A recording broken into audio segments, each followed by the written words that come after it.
मैं हिस्सेदार हूँ। यहाँ शिक्षक, मित्रगण एवं मेरे भाई और बहन, आप सभी को मेरा नमस्कार। मैं नेहा सेकेंड सेमेस्टर फिजिक्स की विद्यार्थी हूँ और मेरा विषय है भारतीय लोकतंत्र, नतीजे और चुनौतियाँ। ऐसा है संविधान हमारा जिसमें बसती थी धारा, सबको दे सम्मान अधिकार का, लोकतंत्र की है यही पहचान। भारत को विश्व के सबसे बड़े लोकतंत्र के रूप में जाना जाता है। लोकतंत्र शब्द का अर्थ अब्राहम लिंकन ने बड़े ही सटीक शब्दों में प्रस्तुत किया है।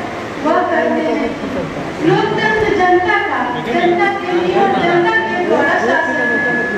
लोकतंत्र एक ऐसा तंत्र है जो भारत के संविधान में अत्यधिक महत्व रखता है और भारत की संस्कृति और नैतिकता से गहरा संबंध रखता है। किसी भी राष्ट्र को अगर सफलता की ऊंचाइयों और समृद्धता चाहिए तो मानव लोकतंत्र देश ही इस मुकाम तक पहुंचा सकती है। भारतीय संविधान को आत्मा प्रस्तावना मानी जाती है। इसमें लोकतंत्र शब्द भी समावेश है जो इस प्रकार है। हम भारत के लोग भारत को एक संपूर्ण प्रभुत्व संवर्ग समाजवादी धर्मनिरपेक्ष बनाने के लिए संवर्ती रखते हैं। अगर देखा जाए तो वास्तव में भारत एक लोकतांत्रिक देश है।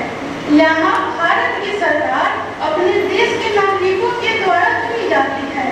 इसके लिए चुनाव भी कराए जाते हैं।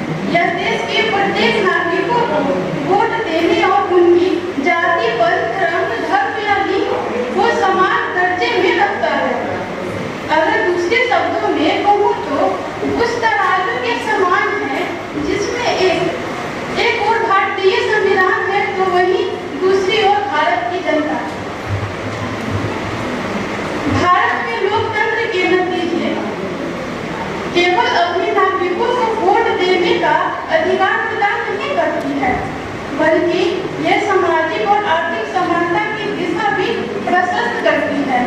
हालांकि आज भी संविधान विश्व में सर्वोपरि है, लेकिन भारत में लोकतंत्र के लिए अभी भी चुनौतियां में सुधार की आवश्यकता है ताकि देश में बेरोजगारी, भ्रष्टाचार, गरीबी, महिलाओं पे हो रही आए दिन बलात्कार जैसे शर्मनाक चुनौतियों हैं जिसे जड़ से मिटाना अति आवश्यक है।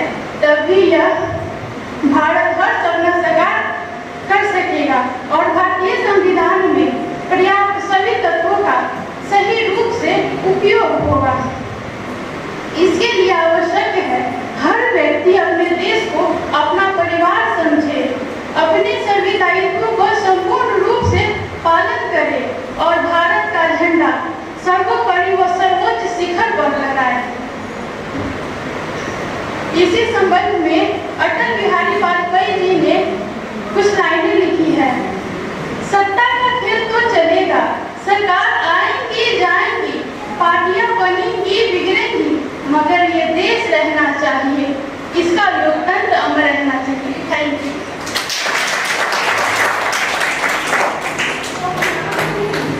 बहुत ही अच्छा प्रयास था नेहा का।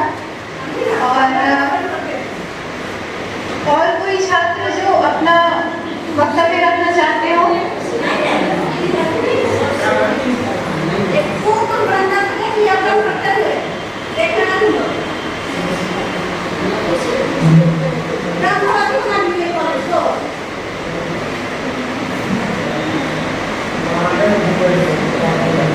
तो अब मैं फिर से नवीन जी से आग्रह करूंगी कि वे एक गीत के माध्यम से हमारा